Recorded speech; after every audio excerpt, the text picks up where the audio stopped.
Repair Clinic makes fixing things easy, with millions of replacement parts available on our website and the help you need to do the repair yourself.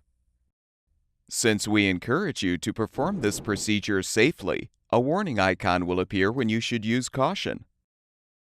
It is recommended that the freezer be installed in a well-ventilated area where the temperature will not fall below 40 degrees Fahrenheit. Allow for at least 1 inch of space behind the freezer and enough space on the hinge side for the freezer door to fully open. The electrical supply for the appliance must be 115 volts at 60 Hz. A dedicated circuit is recommended. A cold water supply with water pressure between 30 and 120 pounds per square inch is required to operate the optional icemaker. Depending on the width of the doorway, you may need to remove the freezer door to move the appliance into the home. With the power cord unplugged, detach the top hinge cover. Then use a 5/16 inch socket or nut driver to unthread the 3 screws, securing the top door hinge to the cabinet.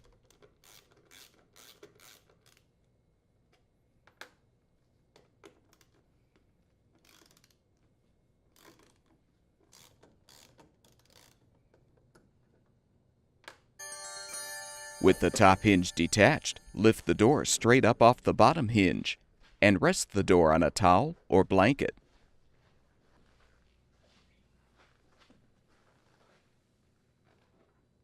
If necessary, you can use a 3/8 inch socket to unthread the 4 screws to release the bottom hinge and the 3 screws to release the roller and brake feet brackets.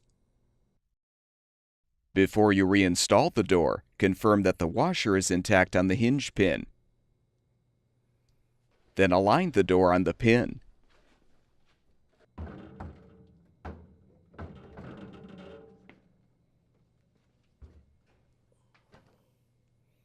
Replace the top hinge, then thread and tighten the screws to secure.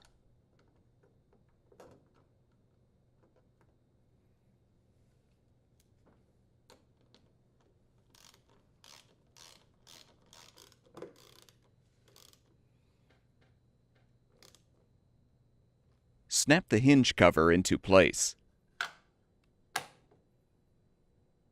Install the door handle by positioning it on the mounting studs.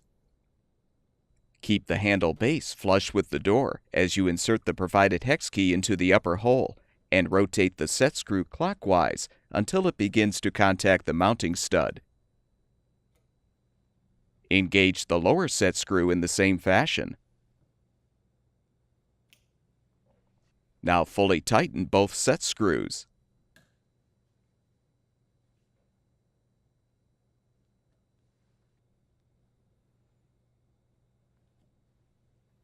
To install the optional icemaker in the freezer, first remove the label from the rear panel to expose the hole where the fill tube will be inserted. Using a Phillips head screwdriver, unthread the 2 screws securing the wiring cover to the rear interior liner.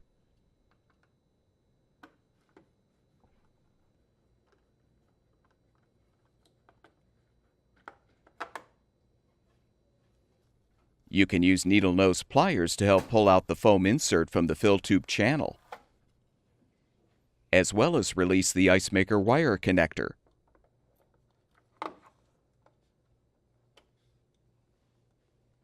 Remove the 2 knockout tabs from the wiring cover.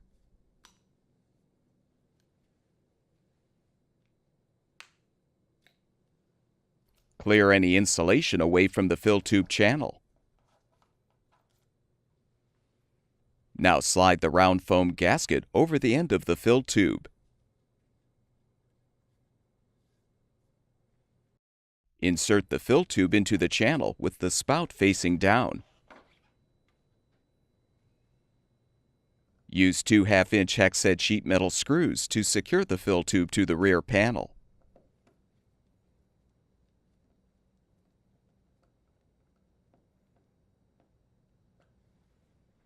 Realign the wiring cover and secure it with the screws.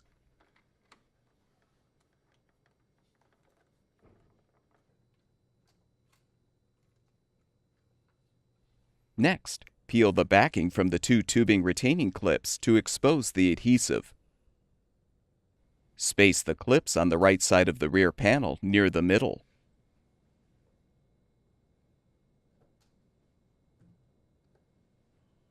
Now unthread the screws securing the lower rear access panel.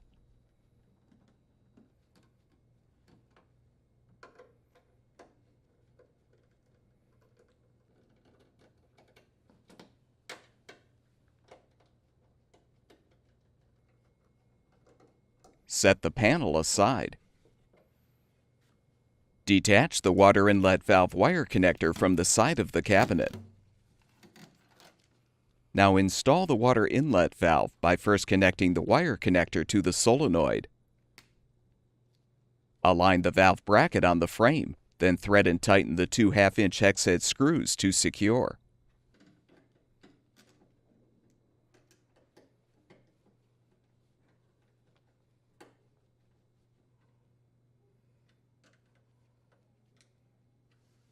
If applicable, remove the plastic insert from the fill tube spout. Align the water valve tubing clamp over the spout and loosely thread a 1/2-inch hex head sheet metal screw to hold the clamp in place. Next, fully insert the metal water tube insert into the end of the tubing. Slide the end of the tubing into the end of the fill tube spout. Then tighten the tubing clamp screw.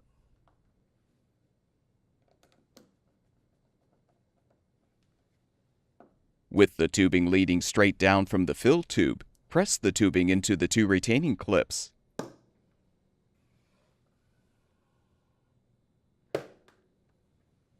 Any excess tubing should be looped below the water inlet valve and secured behind the retaining clip. Before you mount the ice maker, confirm that there is an access hole for the fill tube. If not, you will need to remove a knockout plug or tab. Now unthread the screws from the 3 mounting screw holes in the liner.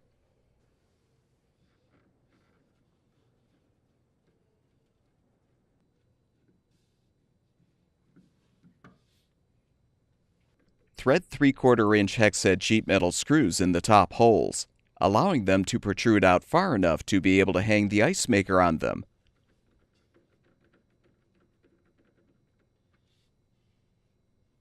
Set the ice maker in the freezer and connect the wire harness connectors. Now align the fill tube in the access hole as you hook the mounting tabs on the screws. Tighten the screws, but avoid over-tightening.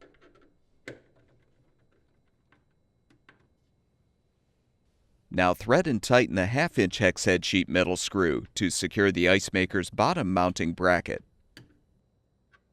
The bottom bracket screws can be loosened to straighten and level the ice maker if necessary.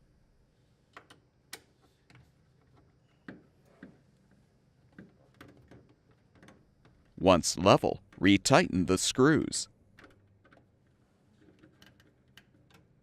If a water supply line and shutoff valve are not already available in the home, you will need to install them. With the cold water supply shut off, use a 1/4-inch drill bit to drill an access hole through the front of the nearest cold water supply pipe. File down any rough edges.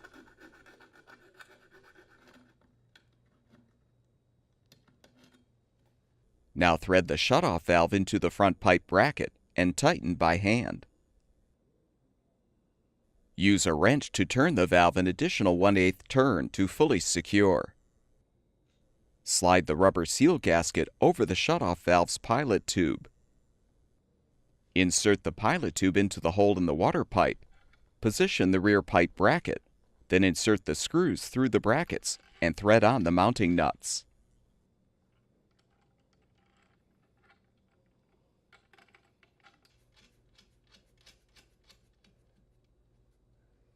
Avoid over-tightening the nuts.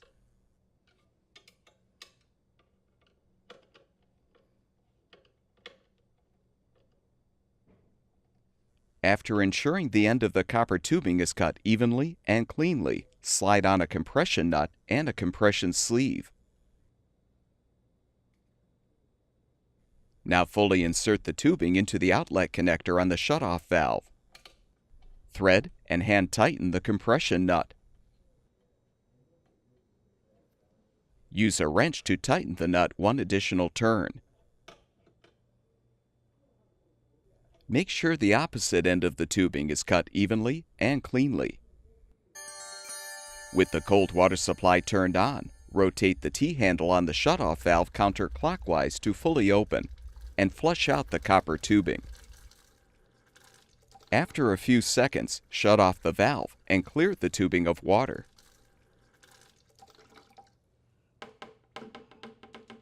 Slide a strain relief clamp over the copper tubing. Now slide on the compression nut and the compression sleeve. Remove the protective cap from the inlet fitting on the water inlet valve. Now fully insert the tubing into the fitting. Thread and hand tighten the compression nut, then use a wrench to tighten the nut one additional turn. Open the shutoff valve again and check both the shutoff valve and the water inlet valve for leakage. If any leaks appear, you can tighten the compression nut in small increments until the leakage stops. To allow the access panel to fit around the new water inlet valve and tubing, gently detach the designated section of cardboard along the perforations.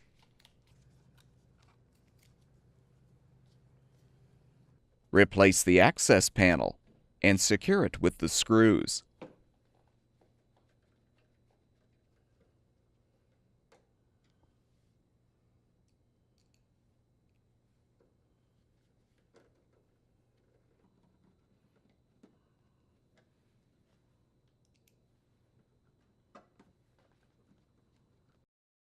Align the strain relief clamp for the copper tubing and secure it with the appropriate rear panel screw.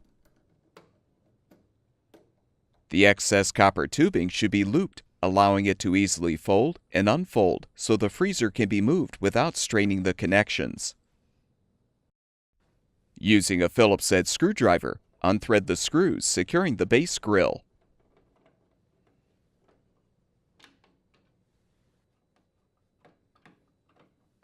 Pull the base grill forward to remove. Use a 1/4-inch socket or wrench to rotate the brake feet counterclockwise to raise them.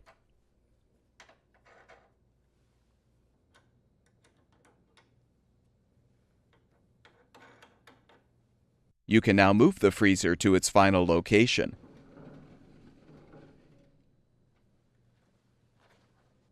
Rotate the brake feet clockwise until both are in contact with the floor.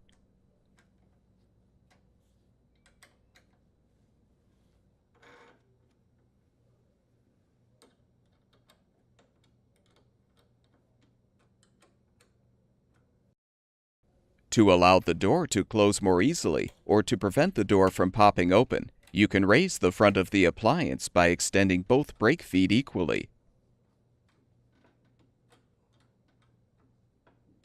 Confirm the freezer is steady, then replace the base grill by aligning the ends of the grill with the leveling assemblies and snapping the grill into place. Replace the screws to secure the base grill.